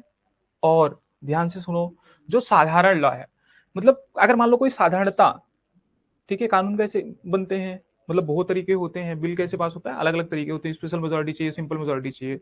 ठीक है, संविधान संशोधन के अलावा भी जो कानून, मतलब देखो डिफरेंट टाइप्स के एक्ट बन जाते हैं, जो अलग कानून है, संविधान से हटके जो कानून है, तो उसके लिए कोई स्पेशल मेजोरिटी वगैरह की जरूरत नहीं है। तो जो वही होता है ऑर्डिनरी लॉ। ठीक है, ऑर्डिनरी लॉ। तो जो ऑर्डिनरी लॉ है, जो साधारण कानून है, तो आर्टिकल 13 के क्लॉज 2 में दिया गया लॉ वही है, ना कि संविधान संशोधन। तो इनके तो मजे आ गए, फिर तो पार्लियामेंट के मजे आ गए ना। बात समझ में आएगी नहीं? तो अगर ये लॉ है ही नहीं, मान लो कोई संविधान संशोधन किया और इसको लॉ नहीं मानता है, आर्टिकल 13 क्या कहता है, मान लो अगर कोई लॉ है, क्या लिखा गया है बताओ, क्या बताया था, एक अक्षर एक लाइन क्या बताया था, कि no law can violate fundamental right. और जब ये लॉ है ही नहीं तो ये तो फंडामेंटल राइट, अगर उसमें क्या लिखा गया था कि कोई भी विधि, अब देखो लॉ का मतलब हमेशा कानून आता है, सुनो ध्यान से, लॉ पढ़ो इंग्लिश में इसीलिए। तो no law can violate fundamental right, और अगर ये लॉ है ही नहीं तो ये तो फंडामेंटल राइट को वायलेट कर सकता है ना, क्योंकि सिर्फ विधि जो है, सिर्फ लॉ है, वही वायलेट नहीं कर सकता, तो ये तो कर सकता है ना। इसीलिए तो इतने परेशान थे पार्लियामेंट वाले, इसीलिए तो सरकार इतनी परेशान थी, जो बाद में आर्टिकल 13 क्लॉज 4 में लिख दिया कि आर्टिकल 368 के तहत अगर कोई संविधान संशोधन होता है तो वो कानून नहीं होगा। बात समझ में आई? तो देखो, ठीक है, अब आगे देखो, बस इतनी सी बात कही गई शंकरी प्रसाद केस में। सज्जन सिंह केस में कुछ नहीं कहा गया, कुछ नहीं कहा गया, सिर्फ यही कहा गया। ठीक है, दो, इसमें कह रहे हैं कि चंपकम दोराई राजन में फर्स्ट कॉन्स्टिट्यूएंट अमेंडमेंट एक्ट को ही बताया है सर क्या? चंपकम दोराई राजन में नहीं, चंपकम दोराई राजन केस है बेटा, फर्स्ट कॉन्स्टिट्यूशन अमेंडमेंट को नहीं बताया गया है, उसके बाद अमेंडमेंट होना स्टार्ट हुआ। समझ में आया? सुनो, सज्जन सिंह केस में कुछ नहीं कहा गया, सेम ही कहा गया। ठीक है, अब इसमें कुछ याद करने की जरूरत नहीं है, सेम क्या कहा गया, लॉ क्या है, ऑर्डिनरी लॉ है, कॉन्स्टिट्यूशनल अमेंडमेंट लॉ नहीं है, सेम ही बात कही गई। समझ में आया? बस इतनी बात कही गई, इसमें भी यही कहा गया। लेकिन इसमें मतलब दो जस्टिस से, एक जस्टिस एम हिदायतुल्लाह, मतलब बहुत फेमस जस्टिस हैं, आपने नाम सुना ही होगा, तो इसलिए मैं बता दे रहा हूं, अदरवाइज बताने का रीजन नहीं था। तो उनका ओपिनियन अलग था, एक जस्टिस मुदोलकर थे, उनका भी ओपिनियन अलग था कि मतलब अगर इसी तरीके से चला जाए, अगर जुडिशरी यही करेगी, अगर इसी तरीके से चलता रहा तो सारे फंडामेंटल राइट तो फिर संविधान संशोधन द्वारा पार्लियामेंट खत्म कर सकती है। ठीक है, समझ में आया? तो उन दो लोगों का मत थोड़ा भिन्न था। जस्टिस एम हिदायतुल्ला और जस्टिस मुदोलकर का, लेकिन उसमें कोई टेंशन लेने की जरूरत नहीं, याद नहीं करना। बस ये याद रखो कि वो शंकरी प्रसाद केस में और सज्जन सिंह केस में दोनों में यही था कि ऑर्डिनरी लॉ लॉ है, कॉन्स्टिट्यूशनल अमेंडमेंट लॉ नहीं है। समझे बच्चे? सुनो, सिर्फ और सिर्फ जो क्लास आज हो रही है ना, इसमें थोड़ा सा आपको दिमाग लगाना पड़ सकता है, क्योंकि इसको आपने कभी पढ़ा नहीं है। इसके बाद जो पढ़ा है ना, जो आर्टिकल है, आर्टिकल इतना सिंपल है पूछो मत, वो तो मैं मतलब यूं करवा दूंगा और सारी चीजें याद करवा दूंगा, आज भी याद करवाऊंगा मैं, टेंशन मत लो। लेकिन सुनो, फिर उसके बाद एक केस आया गोलकनाथ स्टेट वर्सेस पंजाब। ठीक है, ये केस गया सुप्रीम कोर्ट में। वर्सेस पंजाब इसलिए लिखा होता है कि वो पंजाब स्टेट के अगेंस्ट था। पंजाब स्टेट के अगेंस्ट कब हो सकता है? स्टेट के अगेंस्ट कोई कानून, मान लो कोई इनका रूल्स एंड रेगुलेशंस है वो वायलेट कर रहा है किसी पर्सन का, तो वो सुप्रीम कोर्ट जाएगा तो अगेंस्ट लिखा जाएगा उसी राज्य के, ना कि कोई पर्सन के विरुद्ध। ध्यान से सुनो, इसमें 11 जजेस बेंच थी। बताओ ये अभी तक की सबसे बड़ी बेंच है क्या? बताना, मैं गलत भी बोल सकता हूँ, पूछ रहा हूँ इसलिए बता रहा हूँ। देखो ध्यान से, तो 11 जजेस बेंच थी।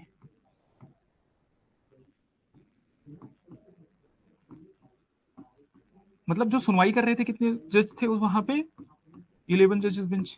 ये अभी तक की सबसे बड़ी जजेस बेंच नहीं है।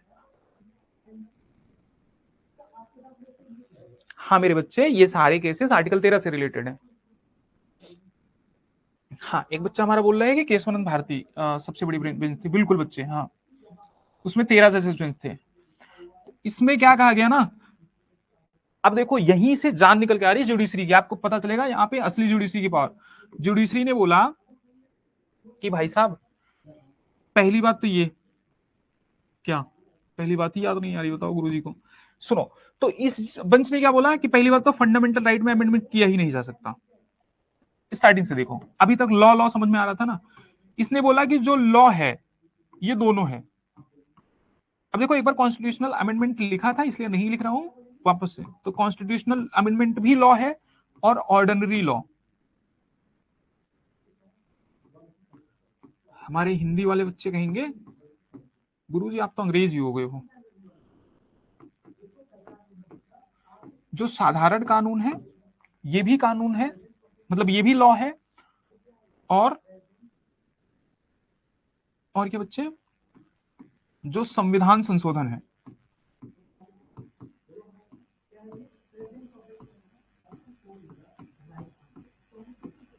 जो संविधान संशोधन है बच्चे, ये भी क्या है? ये भी लॉ है। शंकरी प्रसाद में, सज्जन सिंह में क्या कहा गया? सज्जन सिंह में और शंकरी प्रसाद में यह कहा गया कि जो साधारण कानून है लॉ वही है। लॉ कौन सा? आर्टिकल 13 के अंतर्गत। लेकिन गोलकनाथ केस में यह कहा गया, 11 जजेस बेंच ने क्या बताया कि जो संविधान संशोधन है वो भी कानून है, मतलब वो भी फंडामेंटल राइट को ब्रीच नहीं कर सकता, जो साधारण कानून है वो भी नहीं कर सकता। सिंपल सा। ठीक है, अब सुनो बच्चे, देखो अब इसके बाद क्या हुआ बेटा, इसने बोला कि जो फंडामेंटल राइट है ना,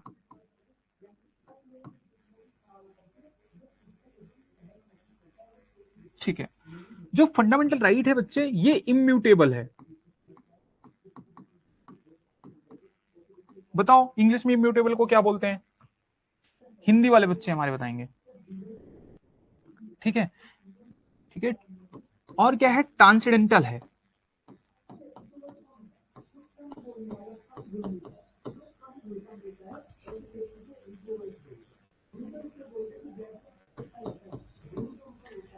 ठीक है, मतलब जो फंडामेंटल राइट है ना वो अविनाशी है, मतलब खत्म नहीं हो सकता। क्या है बताओ?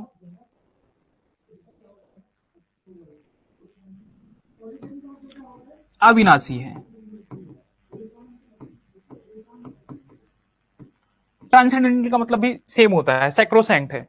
ठीक है, आप ये समझो। ठीक है, अविनाशी है मतलब इसमें संशोधन नहीं किया जा सकता, और इसको एवरेज नहीं किया जा सकता, मतलब इसको काट छाट नहीं किया जा सकता, संशोधन किया ही नहीं जा सकता। ठीक है, तो यहां पे लिख दूं मैं क्या, कि फंडामेंटल राइट्स, मैंने बोला ना एफआर जहां भी लिखूंगा वो क्या है बताओ? कांट बी क्या?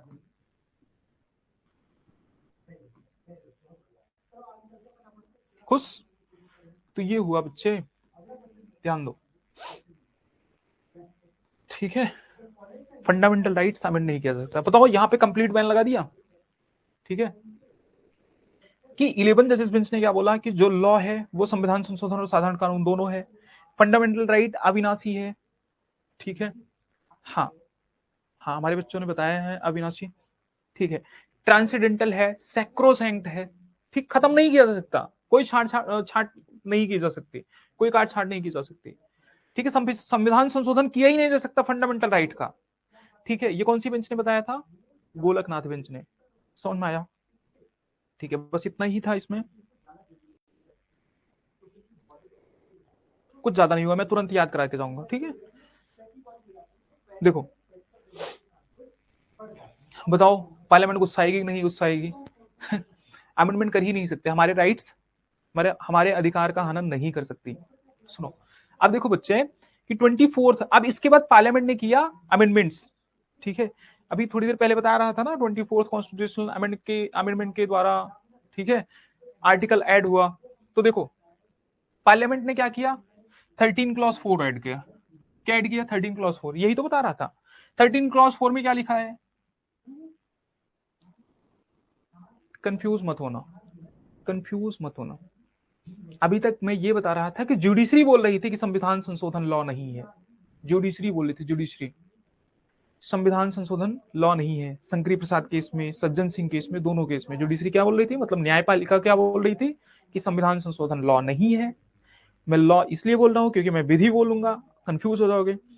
तो संविधान संशोधन लॉ नहीं है, साधारण कानून लॉ है। समझ में आया? अभी तक जुडिशरी बोल रही थी, न्यायपालिका, अब पार्लियामेंट खुद बोलने लगी। क्या बोलने लगी भाई साहब? इसने तो आर्टिकल भी ऐड कर दिया, 13 क्लॉज 4।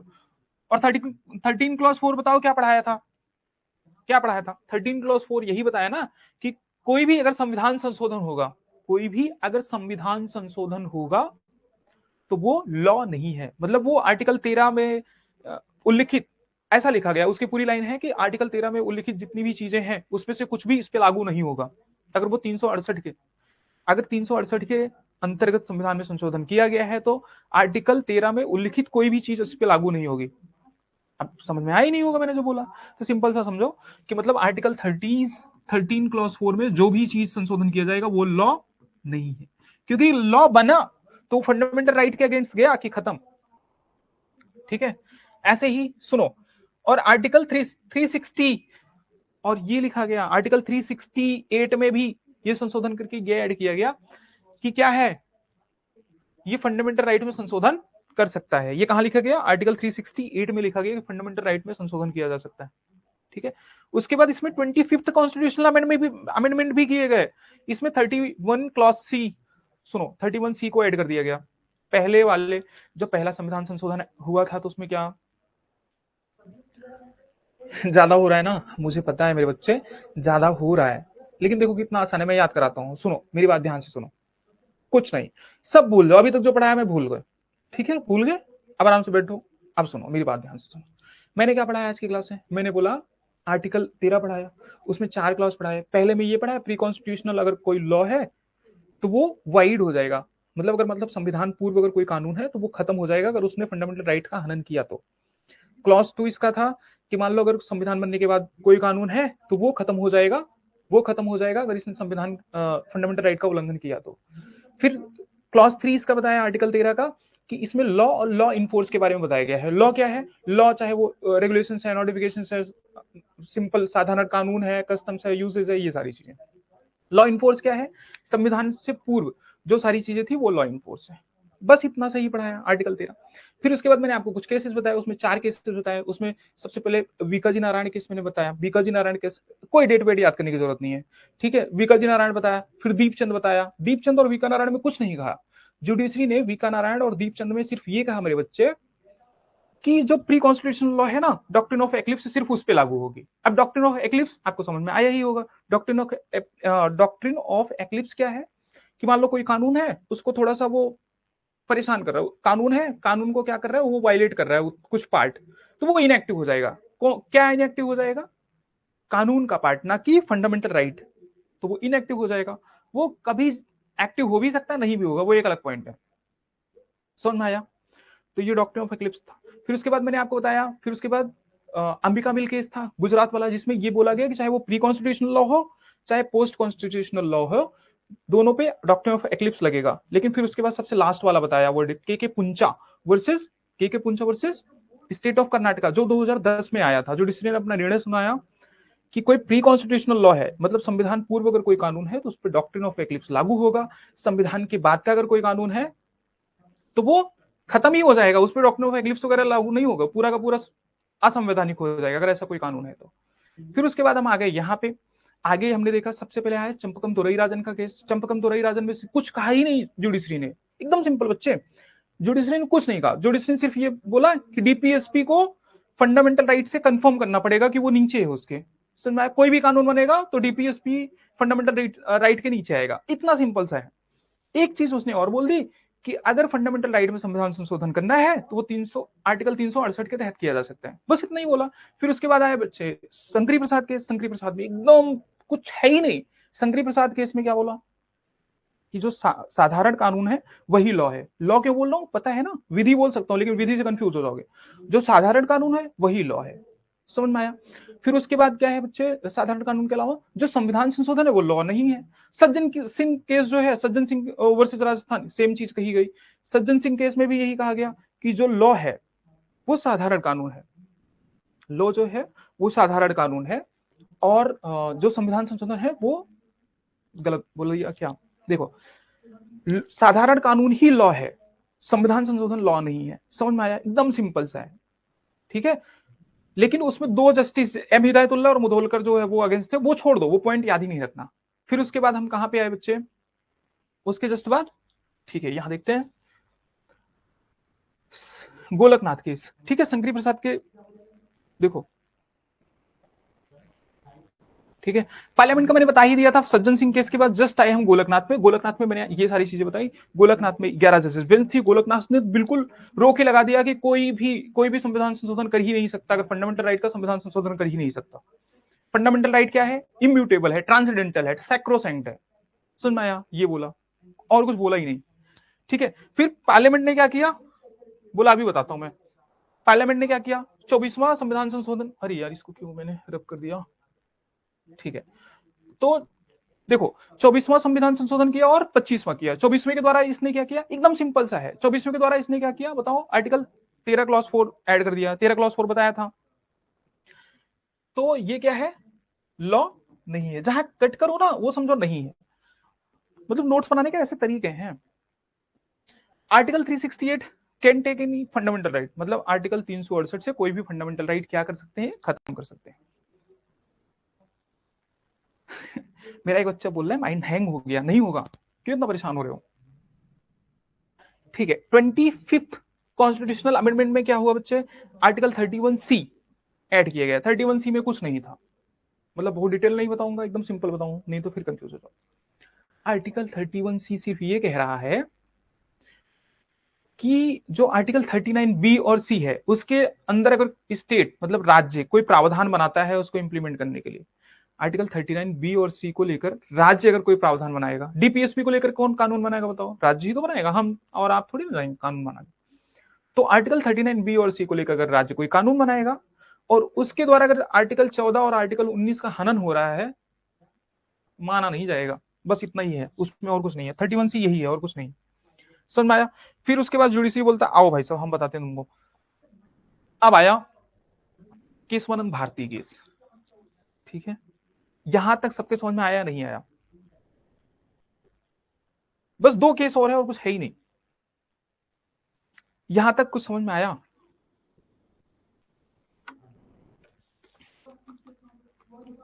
मेरे बच्चे जो आप समझ रहे हो ना, आपको ये समझ में, मतलब मैं बता रहा हूं पॉलिटी में क्यों 100% क्वेश्चन करने हैं, क्यों 100% क्वेश्चन करने हैं, क्यों 80% नहीं जाना। अगर तुम पॉलिटी में 80% जाओगे तो हिस्ट्री में कहां जाओगे बताओ, ठीक है। पॉलिटी मैथमेटिक्स जैसा है, आता है नहीं आता है, नहीं आता है तो कुछ छूटेगा ही नहीं, तो आएगा कैसे नहीं। पॉलिटी में 100% स्कोर करना है। चलो यहां तक कुछ समझ में आया ना हो तो पूछ लो, ठीक है, ठीक है। मैं जस्ट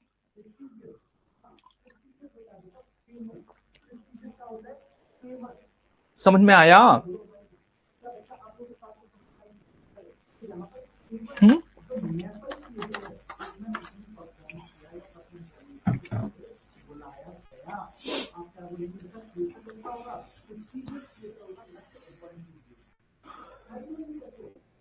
मेरे बच्चे, हाँ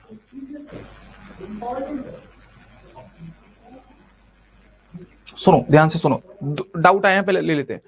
एक बच्चा बोल रहा है 25th कॉन्स्टिट्यूशनल अमेंडमेंट फिर से बता दीजिए। कुछ है ही नहीं। 24 और 25 जो कॉन्स्टिट्यूशनल अमेंडमेंट किए गए ना 1971 में किए गए, एकदम सिंपल है, दोनों साथ में ही किए गए। 25 में ये कह रहा है, ध्यान से सुनो, एक बच्चा बोल रहा है 14 और 15, 14 15 नहीं बताया, याद रखो ध्यान से। 31C में सिर्फ ये कहा गया, मान लो आर्टिकल 39B और C है। बी में क्या है, 39B में क्या है कि जो कंसेंट्रेशन ऑफ वेल्थ ना, मतलब डिस्ट्रीब्यूशन जो हो, मान लो कोई वेल्थ है, वेल्थ मतलब सरकार की बहुत सारी संपत्तियां है ना, माइंस है, ये है वो है, मतलब बहुत सारी चीजें, 1000 चीजें, उसमें जाना ही नहीं चाहता था, फिर भी पूछे बता देता हूं। तो मान लो कोई सरकार की वेल्थ है, तो वो किसी एक ही पर्सन को ना दे दे, अडानी को, अंबानी को, इन्हीं को उठा के ना दे दे, उसका इक्वल डिस्ट्रीब्यूशन हो। 39B में ये है। सी में क्या है, मतलब कंसेंट्रेशन एक ही जगह पे, ऐसा ना हो कि कोई चीज कोई होर्डिंग कर ले, होर्डिंग मतलब सारा चीज खरीद के कोई एक ही पर्सन रख ले, ऐसा भी ना हो। तो कंसेंट्रेशन ऑफ वेल्थ भी ना हो, समझ में आया। तो ये भी है, ये सी में है। तो अगर इन चीजों को लेकर, ठीक है, पार्लियामेंट कोई कानून बनाती है और उस कानून की वजह से आपका फंडामेंटल राइट, कौन सा फंडामेंटल राइट, आर्टिकल 14 और आर्टिकल 19, 15 नहीं, ठीक है, आर्टिकल 14 और आर्टिकल 19 का अगर हनन होता है तो फिर आप सुप्रीम कोर्ट नहीं जा सकते। वो हो सकता है, ऐसा लिखा गया उसमें, हो सकता है। समझ आया, इतना सिंपल सा है। देखो देखो, समझ आया, इतना सा ही था बस, और कुछ नहीं। अब उसके बाद ये सारे आर्टिकल हो गए, सारा कुछ हो गया। अब केशवानंद भारती केस आया 1973 में।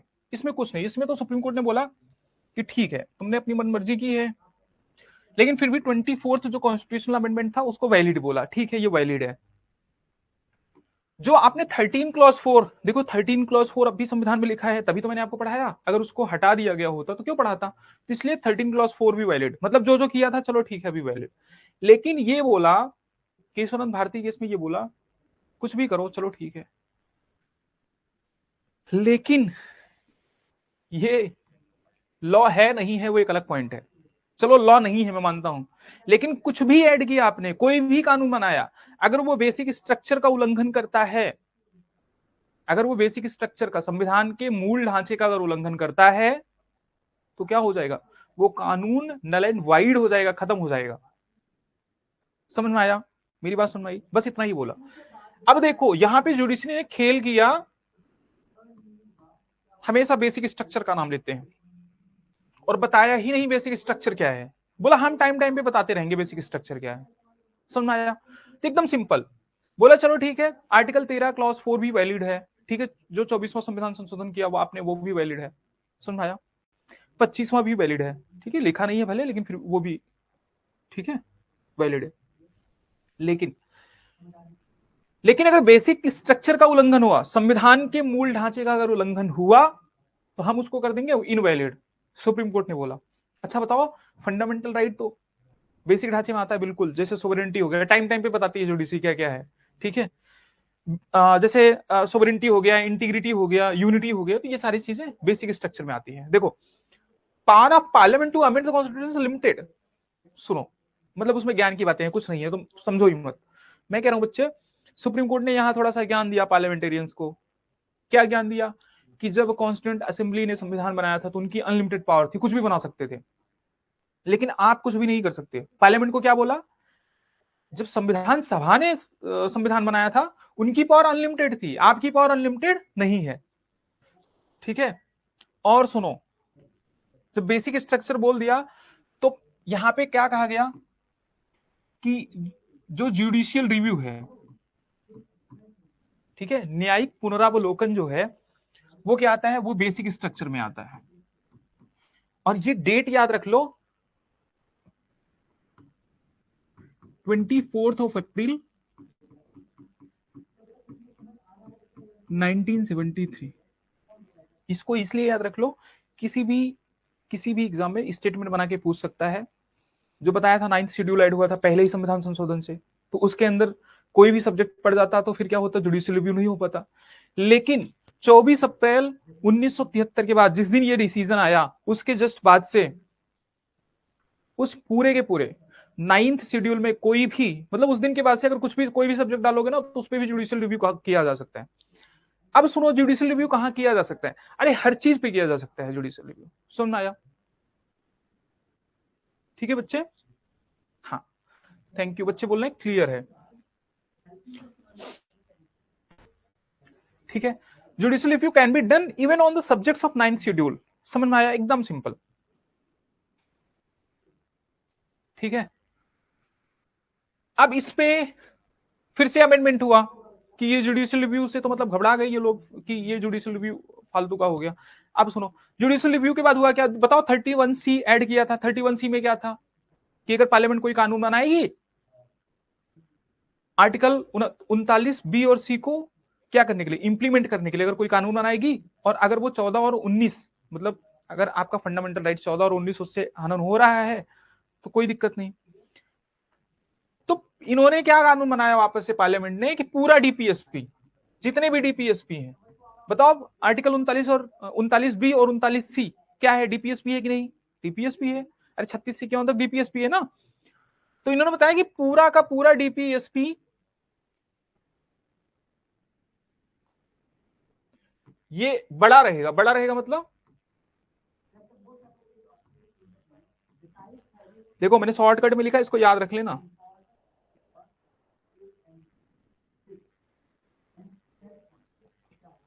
ठीक है, एकदम सिंपल है।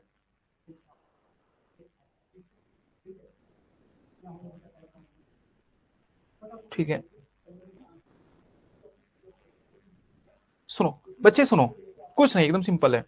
एकदम सिंपल है कि इसका मतलब आर्टिकल 31C में ये लिख दिया कि अब कोई भी डीपीएसपी, मतलब किसी भी डीपीएसपी को लेकर किसी भी राज्य के नीति निर्देशक तत्व को लागू करने के लिए अगर राज्य कोई कानून बनाए, राज्य मतलब भारत सरकार, संसद कोई कानून बनाएगी, तो उससे आर्टिकल 14 और 19 का अगर हनन हो रहा है तो चलेगा। ऐसा इन्होंने किया कहा 1976 में। ठीक है, 42वें संविधान संशोधन द्वारा। और क्या किया इन्होंने, मतलब बहुत ज्यादा खुरापात इन्होंने किया। ठीक है, सेम चीज लिखा है मैंने यहाँ पे। एडेड आर्टिकल 368 क्लॉज 4, क्या वही कि मतलब कि जुडिशियल रिव्यू नहीं किया जा सकता, संविधान संशोधन का जुडिशियल रिव्यू किया ही नहीं जा सकता। आर्टिकल, ठीक है, 368 क्लॉज 4 और 368 क्लॉज 5। क्लॉज 5 में क्या लिखा कि पार्लियामेंट की संशोधन करने की शक्ति अनलिमिटेड है। एकदम सिंपल है, कुछ कहा ही नहीं, सिर्फ 3 चीजें हुई इसमें और कुछ नहीं।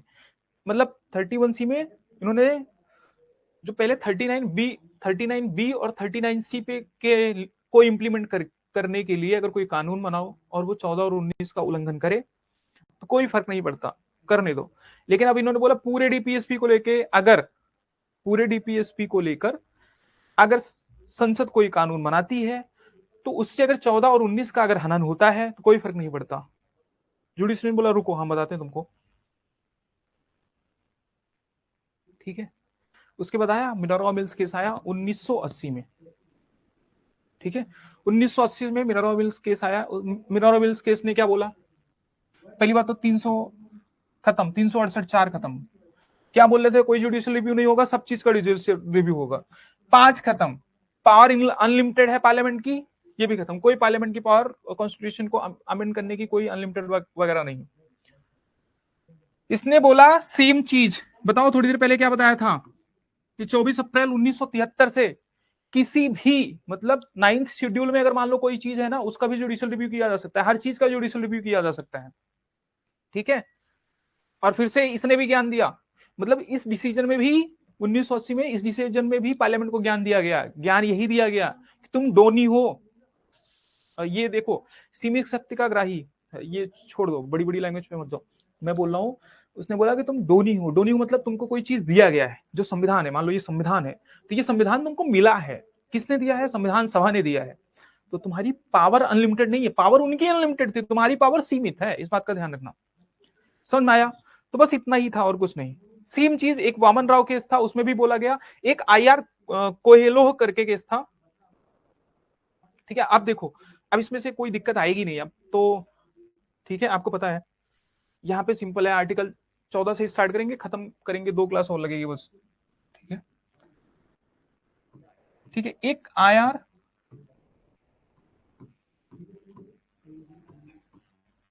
कोयले हो करके केस था बेटा, ठीक है, 2007 में। ये थोड़ा लेटेस्ट है इसलिए बता दे रहा हूं मैं। इसमें भी सेम कहा गया, कुछ कहा ही नहीं गया कि जो जुडिशियल रिव्यू है ना 24 अप्रैल,